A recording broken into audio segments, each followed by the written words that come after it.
Normandy, 6th June 1944. A Sherman tank commander named Lieutenant Robert Jones presses his M4 forward through the first hedgerow beyond Omaha Beach. The ancient earthen bank, 8 feet high and crowned with centuries of tangled vegetation, rises before his 30-ton vehicle like a medieval wall.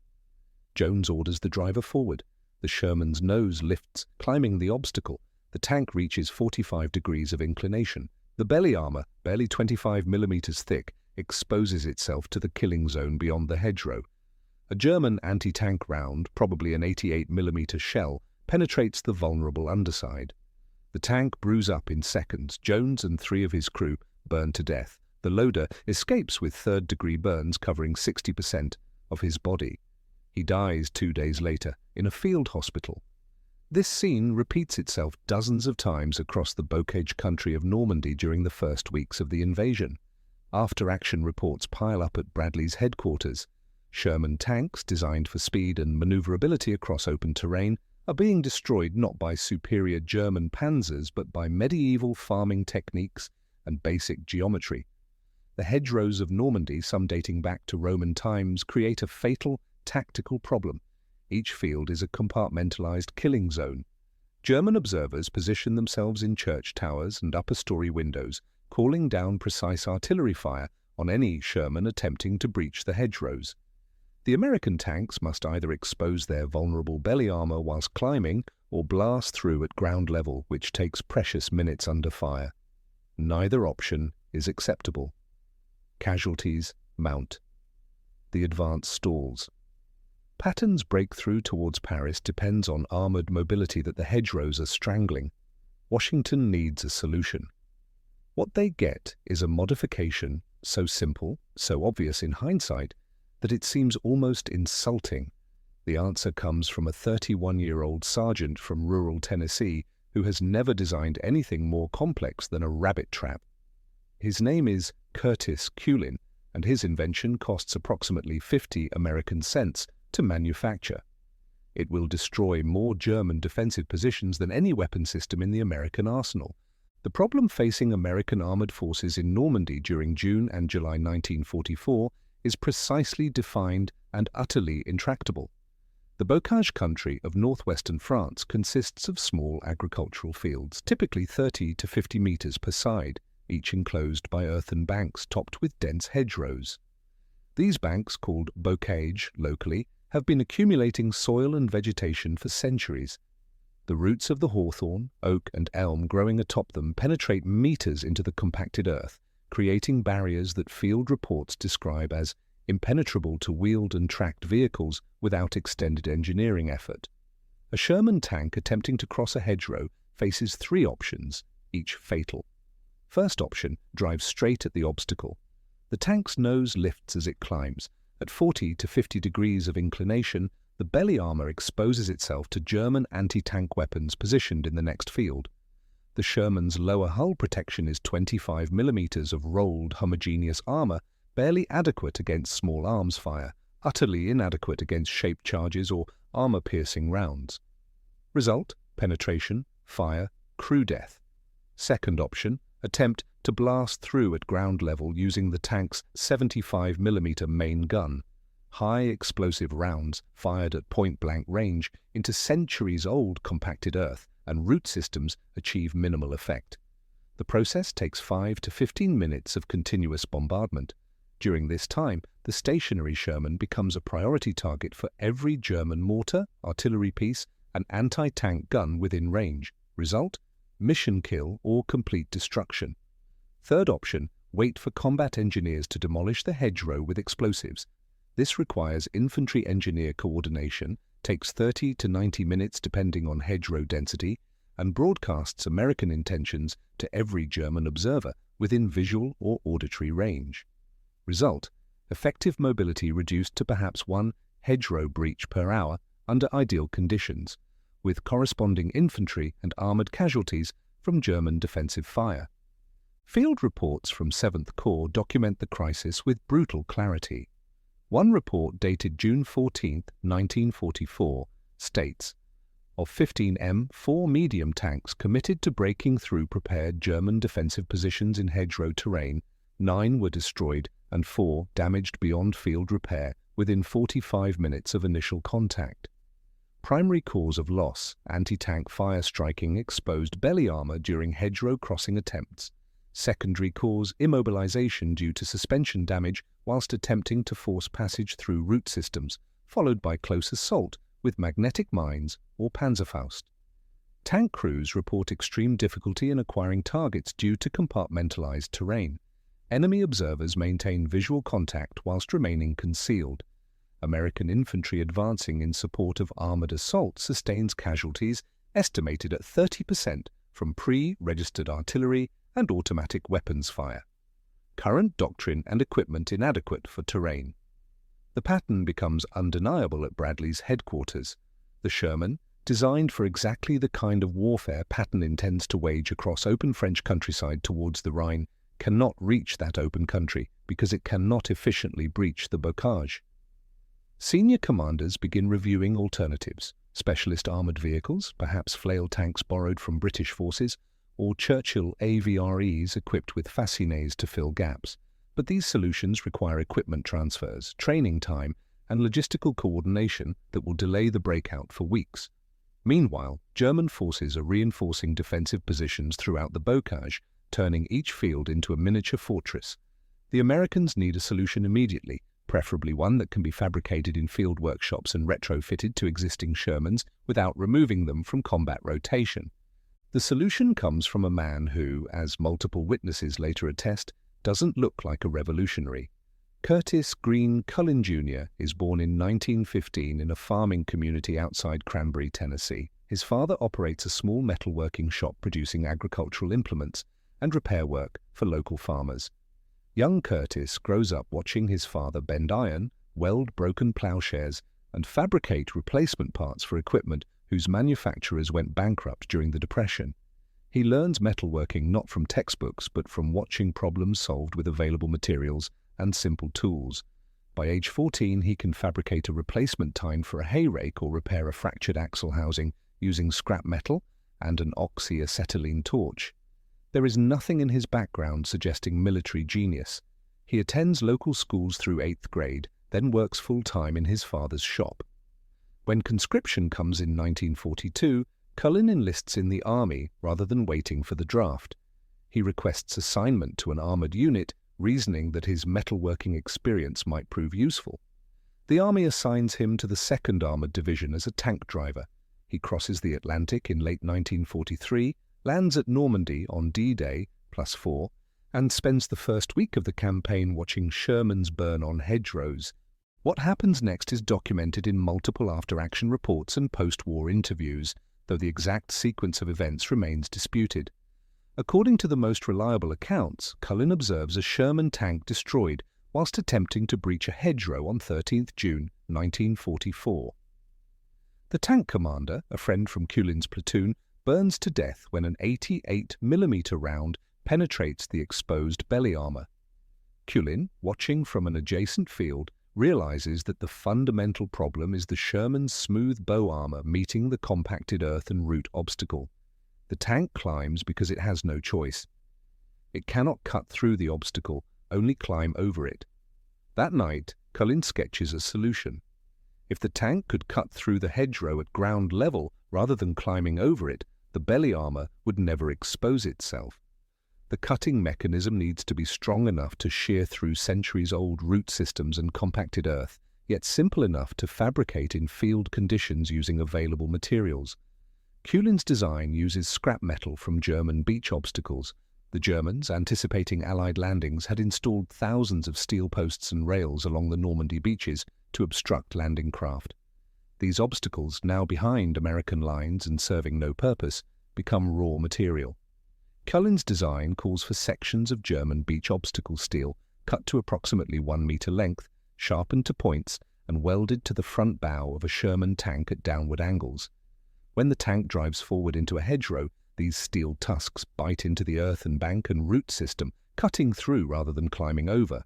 The tank maintains level attitude, the belly armor remains protected, Forward progress continues without exposure to anti-tank fire.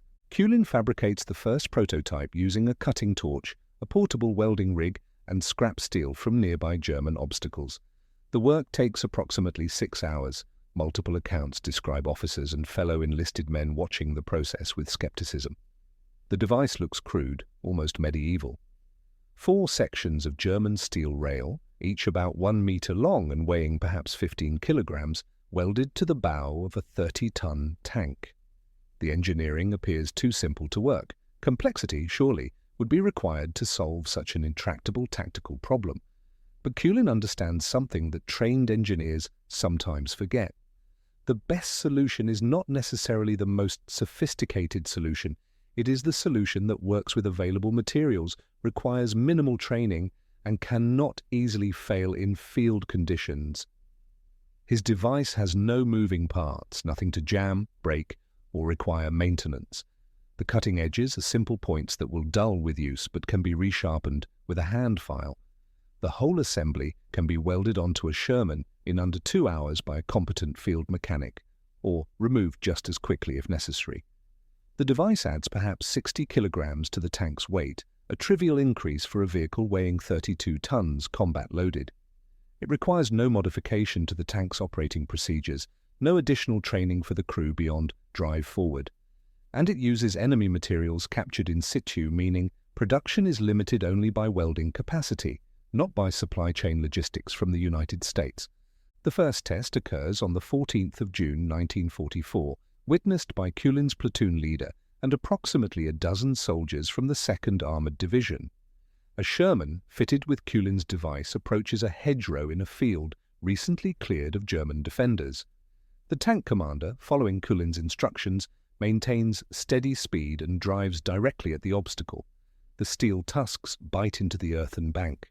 The tank does not climb. It cuts through, pushing a wave of disturbed earth and severed roots forward and to the sides. The Sherman emerges into the next field in 8 seconds, bow armor level, belly protection intact, main gun oriented toward the horizon and ready to engage targets. The observing soldiers, according to multiple accounts, stare in silence for several seconds before one says, "Well, I'll be damned." Word spreads through the division within hours.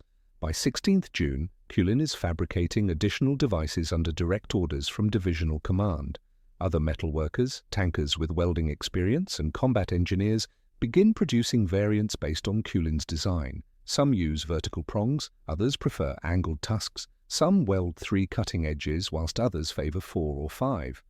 All share the same principle, forward-projecting steel teeth that cut hedgerows rather than climbing them. Bradley's staff hears about the innovation on 17th June and dispatches an observer to witness field trials. The observer watches a Sherman equipped with Culin's device breach 6 hedgerows in rapid succession, maintaining combat speed and never exposing vulnerable armor. His report to Bradley uses the word transformative 3 times in 2 pages. Official adoption happens with unusual speed for military bureaucracy. On June 19, 1944, 1st Army Headquarters issues an order directing all available maintenance companies, ordnance units, and combat engineers to begin mass production of hedgerow cutting devices based on Culin's design. The War Department designates it the Culin hedgerow device in official communications, though tankers simply call it the Rhino or tusks. Production begins immediately using German beach obstacles as primary source material. Cutting teams equipped with oxyacetylene torches work around the clock at the obstacle sites, reducing steel posts and rails into sections appropriate for welding to tank bows. The work is dangerous. German artillery periodically shells the beaches, and some obstacles are booby-trapped. 3 engineers die during cutting operations when a German shell detonates a buried mine adjacent to their work site. But production continues. By 25th June, approximately 400 Sherman tanks are equipped with Culin devices or field-expedient variants. By 1st July, the number exceeds 800. By the beginning of Operation Cobra, Bradley's breakout offensive launched on 25th July 1944. Virtually every Sherman tank in 1st Army has some form of hedgerow cutting device welded to its bow. The combat validation is comprehensive and brutal. During Operation Cobra, American armored divisions equipped with Culin devices penetrate German defensive lines that had remained static for 6 weeks. The 2nd Armoured Division, Culin's own unit, advances 12 kilometers in the first 24 hours of the operation, a rate of movement impossible during the previous weeks of hedgerow combat. Tank losses to belly armor penetration dropped by an estimated 70% compared to pre-device casualty rates. After-action reports describe German defensive positions being overrun before defenders could react to American armored movements. The compartmentalized terrain that had favored German defense now becomes a trap. Shermans equipped with Rhino devices breach hedgerows in seconds, emerge into fields where German anti-tank guns are oriented to cover anticipated approach routes and engage defensive positions from unexpected angles. German after-action reports captured later describe the sudden change in American tank tactics with alarm. One German regimental commander writes, "American panzers previously constrained by terrain obstacles now demonstrate mobility approaching our own formations. Previous defensive advantages negated, current positions untenable against American armored assault." The psychological effect on American tankers is equally significant. Men who had watched friends burn to death whilst climbing hedgerows now possess a tactical advantage. Morale reports from July 1944 describe tank crews requesting immediate retrofitting with Culin devices, even at the cost of combat downtime. Commanders who had privately questioned whether the Sherman could survive in the bocage now plan aggressive armored operations. The German response demonstrates the device's effectiveness. Captured documents reveal that German commanders initially attribute increased American tank mobility to new vehicle types, possibly heavier tanks with improved obstacle crossing capability. When interrogated prisoners described the actual modification, German intelligence officers reportedly expressed disbelief that such a simple expedient could have such profound tactical impact. One German intelligence assessment captured in August 1944 states, "American employment of field-expedient steel-cutting devices welded to tank bows has effectively neutralized terrain advantages upon which defensive planning depended. Recommend immediate reassessment of static defense doctrine in enclosed terrain." But reassessment comes too late. By the time German commands recognize the source of suddenly increased American mobility, Patton's Third Army is already breaking out of the bocage into open country beyond. The hedgerows that were supposed to delay the Allied advance for months have been negated by scrap steel and field welding. The cost to manufacture one Culin device is estimated at 50 cents worth of steel and perhaps 2 hours of skilled labor. The Sherman tank it enables to survive costs approximately $50,000. The tactical advantage it provides is incalculable. Production numbers tell the story of rapid proliferation. Between 19th June and 31st July 1944, American ordnance units and combat engineers fabricate approximately 4,500 hedgerow cutting devices of various designs, all based on Culin's original concept. These devices equip virtually every Sherman tank in Normandy, plus significant numbers of M5 Stuart light tanks and M10 tank destroyers. The devices remain welded to American armored vehicles through the remainder of the European campaign, even after Allied forces leave the bocage behind.